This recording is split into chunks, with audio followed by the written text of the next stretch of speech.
Hi, my name is Joseph Anderson, and welcome to Returned Missionary University.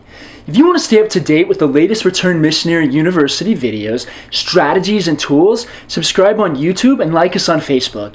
In addition, share with your friends or family that can benefit. Today we are going to address a question sent to me by one of the members of RM Nation.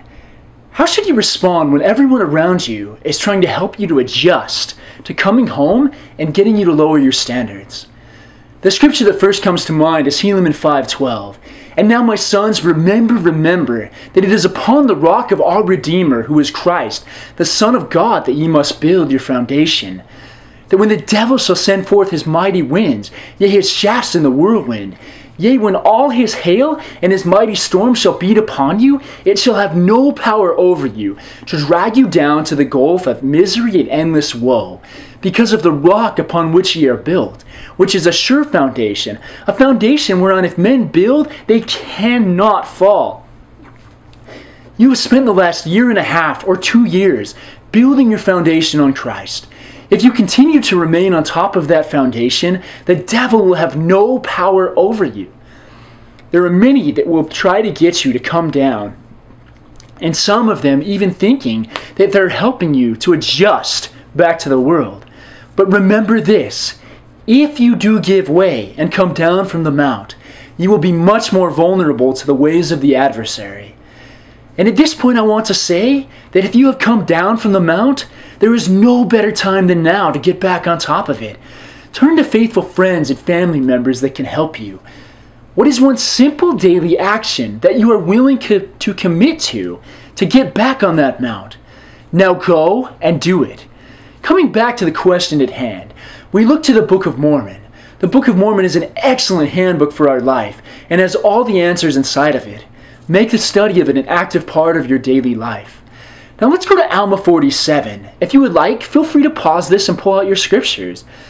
In the first part of Alma 47, we read the story of how Amalickiah was able to get Lahontai down from his mountain. In verse 4, we learn of the mission of Amalickiah. He was a very subtle man to do evil. Therefore, he laid a plan in his heart to dethrone the king. There will be people around you that want to dethrone you. One reason for this is because when a person is living a higher standard, it makes others uncomfortable around them. And so they seek to bring you down back to their level so they feel more comfortable. In verse 10, Amalickiah sends people to the top of the mountain to get Lahontai to come down to speak with him. Lahontai said no, not once, not twice, but 3 times. However, on the 4th time, Amalickiah got a little smarter and more cunning, and he went up himself to Lahontai and told him to bring his guards down. This probably created a false sense of security for him and caused him to put his guard down. He then gave up his army to Lahontai. Then Amalickiah said all he wanted in return was to be the second leader over the whole army. Once Amalickiah was second, we learned that he had a servant poison Lahontai by degrees until he died, thus making him the new leader. And this is how the process of adjusting works. We must be so careful with those that we choose to keep around. So before you allow yourself to come down from the mountain, remember the story of Lahontai, and remember this, that Satan uses those around us at times to attempt to poison us by degrees. If those around you can get you to come down just a little bit and lure you into a false sense of security, then they poison you by degrees. Don't allow this to happen to you. I encourage you this week to study this story and ask yourself the following questions. First, what will it cost me if I do come down from the mountain?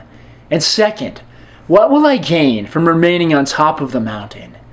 And here is my challenge to you this day. Do not come down from the mountain.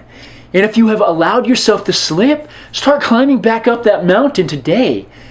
If you do not come down and adjust in worldly ways, then Satan will have no power over you.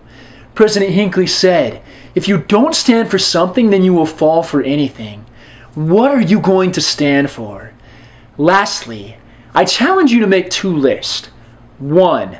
What are the things that I absolutely must do to remain on top of the mountain? 2. What are the things that I absolutely must not do? in order to remain on top of the mountain. Ideally, take this action right now, even just writing down a few strategies. And then throughout the course of the week, continue to add to that list, write down a few more things. It's better to put a few things down right now than to entirely forget about it later. Once again, stay on top of the mountain. And in addition, by doing that, you'll help other people come up to you and help them and serve them. Thank you so much for joining us for this episode of Returned Missionary University. And if you were watching this and felt a loved one could benefit from this, share it with them. I hope you guys all have an excellent week, and I will see you next time. Thank you so much.